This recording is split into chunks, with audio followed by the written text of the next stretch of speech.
Agradezco a la organización el haberme invitado de nuevo y les voy a contar una serie de punciones que básicamente las mías son articulares o peritendinosas.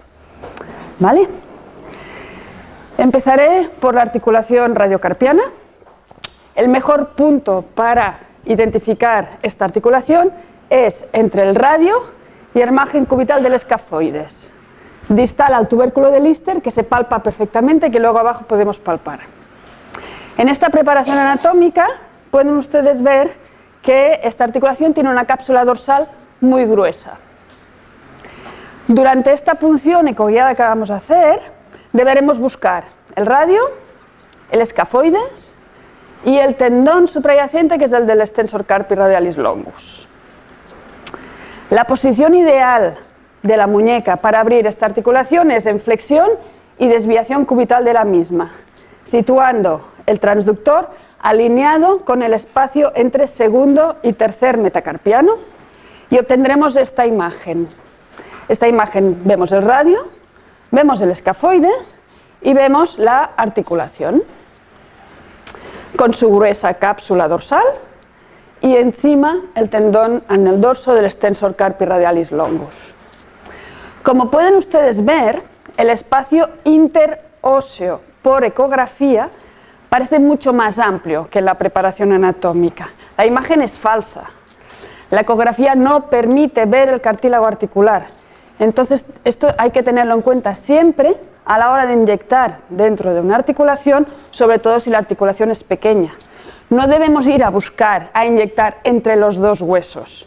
Tenemos que ir a inyectar debajo de la cápsula. Ya estaremos intraarticular y no dañaremos ningún cartílago y haremos menos daño al paciente.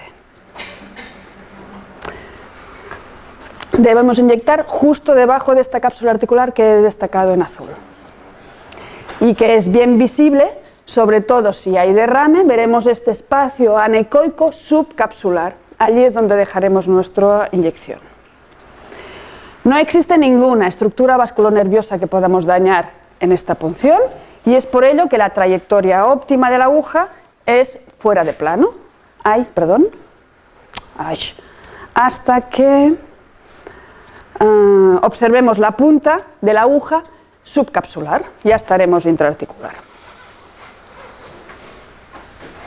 La articulación radiocubital distal, esta hace derrames en los pacientes reumáticos, es una de las primeras donde hacen el derrame.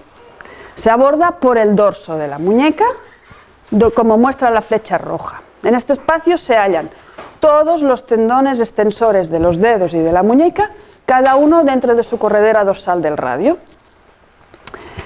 Se accede a la articulación entre el margen cubital de los tendones extensores comunes de los dedos y el tendón extensor propio del dedo meñique, que es el que se mueve al pedirle al paciente que extienda exclusivamente el dedo meñique. Por aquí entraremos. Colocaremos el transductor perpendicular al eje del antebrazo, a nivel de la epífisis distal del cúbito, y así podremos obtener la imagen del cúbito distal, del radio distal, el espacio articular, el tendón extensor común del anular, que sería el más cubital, y el tendón extensor propio del meñique, que va separadito por una corredera propia. También aquí la trayectoria óptima de la aguja es perpendicular al transductor, pues no hay tampoco lesiones, estructuras que podamos dañar, y ello nos permite controlar que la punta de la aguja se halle en este espacio articular, porque aquí la cápsula es muy difícil de ver, es muy fina. Debemos dejar nuestro producto en este triangulito que ven ustedes. La articulación trapecio-metacarpiana es una cavidad articular entre trapecio y base del primer metacarpiano, con una cápsula dorsal muy gruesa y una cápsula volar muy fina. Cuando las pacientes tienen una rizartrosis, que es la principal indicación para infiltrarlas, esta base del primer metacarpiano se subluxa a dorsal. Y entonces la articulación es difícilmente abordable por dorsal. Si navegan ustedes para ver cómo se inyecta una trapecio metacarpiana, todo el mundo dice que se inserte por dorsal. Pero En las artrosis hay osteofitos y hay subluxación dorsal de la base del primer meta y no se entra cómodamente. En cambio, por la vía volar, transmusculatura tenar, esta cápsula no es distendible y fácilmente abordable. Para ello, colocaremos el transductor en la cara volar de la base del pulgar, en el eje longitudinal del primer metacarpiano, hasta obtener la imagen del espacio articular que se halla entre primer metacarpiano y trapecio. También en este caso la trayectoria de la aguja será desde fuera de plano perpendicular, a través de la musculatura tenar que no duele, hasta comprobar que la punta de la aguja se halla intracapsular, no interósea, sino intracapsular.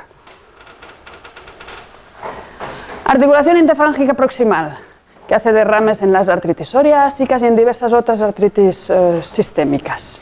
Tiene un volumen muy reducido y debemos abordarla a su nivel dorsal, debajo de la inserción de la bandeleta del aparato extensor, que es lo que he marcado en amarillo. Aquí tiene una cápsula fina, distendible y fácilmente abordable. Colocaremos el transductor en la cara dorsal del dedo, en el eje del dedo, y obtendremos esta imagen, que es la cabeza de la F1, la base de la F2, la inserción en la base del aparato extensor y debajo está la cápsula. Con la aguja perpendicular al transductor, nosotros podremos controlar que la punta de nuestra aguja quede en este espacio subcapsular, lejos del tendón, porque no nos conviene inyectar intratendinoso. El túnel carpiano se delimita por el gancho del ganchoso, la cresta del trapecio, el ligamento anular anterior del carpo, que es lo que abrimos en cirugía, y los huesos de la segunda hilera del carpo.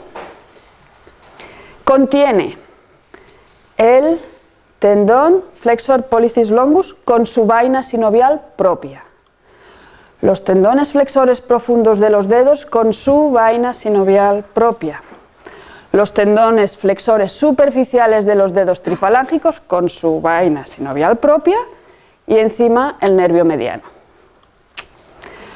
Lo infiltraremos a nivel proximal al túnel carpiano y para ello colocaremos el transductor entre los pliegues distal y proximal de la muñeca, que ven ustedes bien aquí y que luego podemos ver abajo.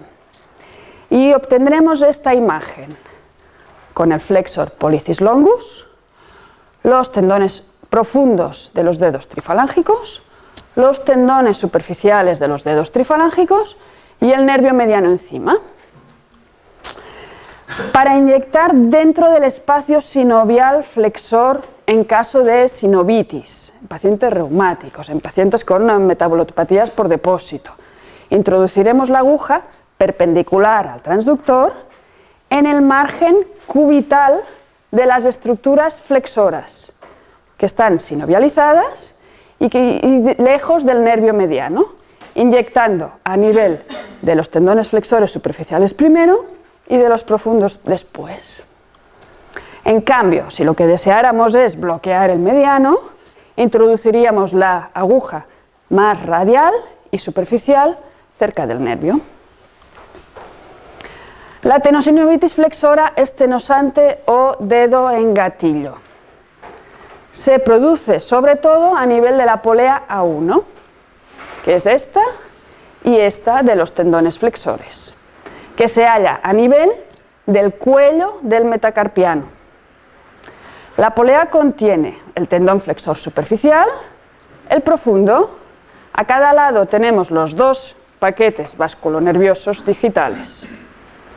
El transductor debe colocarse siguiendo lo que llamamos la línea de la vida y obtendremos así esta visión del cuello del metacarpiano, el tendón flexor superficial, el profundo, a ambos lados los paquetes vasculonerviosos y veremos un tejido fibroso que corresponde al techo de la polea A1.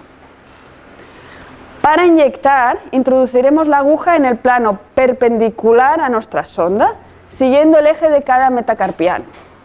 Entonces, Los tendones flexores abocan todos en el túnel carpiano. Cada dedo tiene un eje diferente y cada flexor tiene un eje diferente, con lo cual nuestra aguja deberá seguir el eje de cada metacarpiano. E introduciremos la punta de la aguja en el interior de la vaina, que si tiene si tiene líquido se verá anecoica y que es perfectamente distendible. La tenosinovitis es tenosante de la primera corredera dorsal del carpo o enfermedad de Decker-Venn.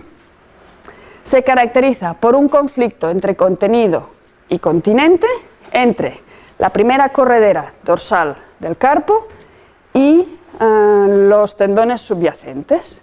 Esta primera corredera dorsal del carpo está frecuentemente tabicada en un porcentaje alto de la población. En ella contiene un tendón pequeño dorsal, que es el extensor pollicis brevis, y un tendón grande volar, que es el abductor pollicis longus. Encima está la rama sensitiva dorsal del nervio radial, justo al lado de una vena que es fácilmente visible, que es la que coge enfermería para canalizar. Colocaremos el transductor perpendicular al eje del antebrazo a un través de dedo proximal a la punta de la estiloides, que es fácilmente palpable. Y podremos ver sobre el radio el tendón grande volar, que hemos quedado que era el abductor pollicis longus, el tendón pequeño dorsal, que es el extensor pollicis brevis, la corredera por encima. Si ambos tendones están muy separados, ya podemos entrever que esa corredera está tabicada. Y esto tiene implicación terapéutica. ¿Por qué? Porque en el momento de inyectar, si nosotros inyectamos y no se distiende globalmente toda la corredera, es que está tabicada y tenemos que pinchar 2 veces, uno para cada uno, si no el paciente no se curará. La epicondilalgia, mal llamada epicondilitis, es un dolor a nivel de la unión osteotendinosa de 2 de los 4 músculos epicondilios. En la mayoría de los casos, la patología es a nivel de la inserción osteotendinosa del extensor carpi radialis brevis, aunque a veces también tienen dolor a la inserción osteotendinosa de los extensores de los dedos. Colocaremos el transductor entre el vértice del epicóndilo y la cabeza radial, que palparemos pidiendo al paciente que pronosupine.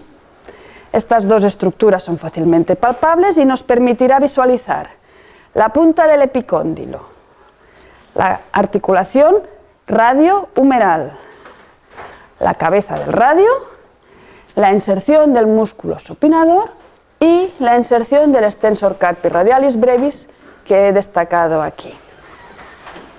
Así, con la aguja perpendicular al transductor, podremos inyectar en la unión osteotendinosa de la inserción proximal del extensor carpi radialis brevis. Y por último, ya acabo, la epitrocleitis o epitroquealgia, o como quieran llamarle. Es el dolor originado en la unión osteotendinosa de estos 4 músculos, a nivel de su origen común en la epitróclea. ¿Quién hay de enemigo aquí? El nervio cubital, que está retroepitroclear y que debemos obviar a la hora de infiltrar. Por eso, en este caso, colocaremos la sonda paralela al eje del cúbito, hasta obtener esta imagen, donde vemos la epitróclea y la inserción de los músculos epitrocleares. Y por este motivo, en este caso, la aguja se introducirá paralela al transductor para evitar dañar el nervio cubital, que es retroepitroclear. Muchas gracias por su atención.